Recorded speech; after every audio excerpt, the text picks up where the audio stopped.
గోదావరి మాట్లాడింది. ఒకానొకప్పుడు రామానుజాచార్యుల వారిని పరమభక్తుడు రామచంద్రమూర్తి. రామానుజాచార్యుల వారంటే భగవద్ రామానుజుల గురించి కాదు నేను మాట్లాడుతున్నది. భద్రాచలంలో ఉన్నటువంటి అర్చక స్వామి పేరు రామానుజాచార్యుల వారు. ఆయన దేవాలయంలో ఉండగా దేవాలయంలో ఉన్నటువంటి విగ్రహాలని ధ్వంసం చేయడానికని బయలుదేరి వచ్చారు. ఉత్సవమూర్తులు ఎత్తుకుపోతారు ఎలా అని చెప్పి సీతమ్మని, రాముణ్ణి, లక్ష్మణుణ్ణి ముగ్గురిని పట్టుకెళ్లి తిన్నగా గోదావరి ఒడ్డున ఒక రాళ్ల కుప్ప కింద దాచారు. ఈయన వెళ్లి దేవాలయంలో అమ్మయ్య మూర్తుల్ని రక్షించాను, గుడి నిలబడిందని సంతోషించారు. గోదావరి పెద్ద ప్రవాహం వచ్చి ఈ ఉత్సవమూర్తుల్ని తీసుకెళ్ళింది. ఆయన గోదావరి ఒడ్డుకు వచ్చారు. ఉత్సవమూర్తులు లేవు. ఉత్సవమూర్తులు వెళ్లిపోయాయి కాబట్టి నేను గుడికి రానని ఆయన ప్రాయోపవేశం చేసి అక్కడే కూర్చున్నారు. శరీరం వదిలేస్తాను. ఆయన అలా కూర్చుని ఒక 3 రోజులు దాటిపోయింది. దాటిపోయిన తర్వాత కొంతమంది పడవల వాళ్ళు వచ్చారు. వచ్చి ఇక్కడున్నాన్రా అని వినపడుతోందండి. గోదావరి నదిలోంచి ఏదో మాటలు వినపడుతున్నాయి, మమ్మల్ని వెళ్ళమంటారా అని అడిగారు. అప్పుడే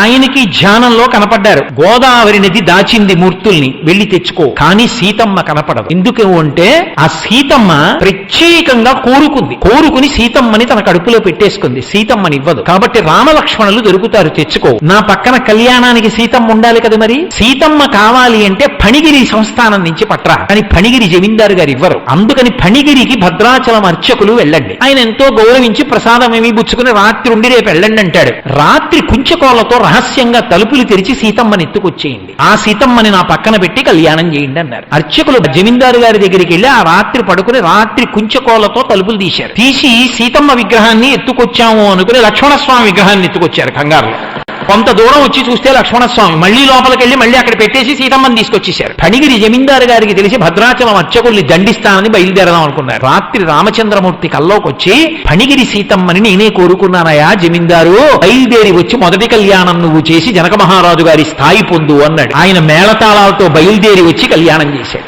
గోదావరి తన కడుపులో సీతమ్మ ఉంచుకుంది. ఇప్పటికీ భద్రాచలం కళ్యాణంలో మనం చూస్తున్నటువంటి సీతమ్మ ఫణిగిరి సంస్థానానికి సంబంధించిన సీతమ్మ. అందుకే మూర్తుల్లో తేడా తెలుస్తూ ఉంటుంది.